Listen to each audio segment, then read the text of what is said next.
gore rino hakudyiwe rinopisa mhuri yeZimbabwe chakabvondoka iko zvinozvi. Advocate Taban Fulcrum Mpofu has written a letter to Zimbabwe National Army ZNA Commander Lieutenant Anselm Sanyatwe demanding he withdraw his controversial public statements within 7 days, or the lawyer will escalate the issue to court. Lieutenant General Sanyatwe declared that ZANU-PF would rule forever and they would employ command voting to ensure the ruling party clings to power.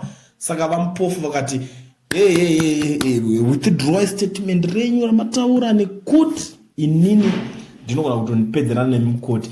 Advocate Taban Mpofu ndiyo akaenda kunomirira Advocate Nelson Chamisa pagore ra 2018 pachinzi abiridzirwa ma-elections pepe. Ndiye lawyer aitaura chirungu chiya chema-fulcrums. Saka iko zvino zvakutaura kuti akuda kumbodonha naarmy commander nekuda kwemashoko avakataura vari paNgirikini vaisapota neNgirikini kumamusha kwakwa vachiudza vanhu kumamusha kuti isusu ZANU-PF ichangotonga ende kana zvadaro tichatoti masoja otopinda otanga kumanikidza vanhu. Ndo zvinhu zvekutaura panapa navampofu kuti withdraw statement iroro tiri kukupai 7 days chete. Ameno muri Zimbabwe kuti munoona sei nyaya inini ndakazvitarisa ameno kwakadyiwa rinopisa.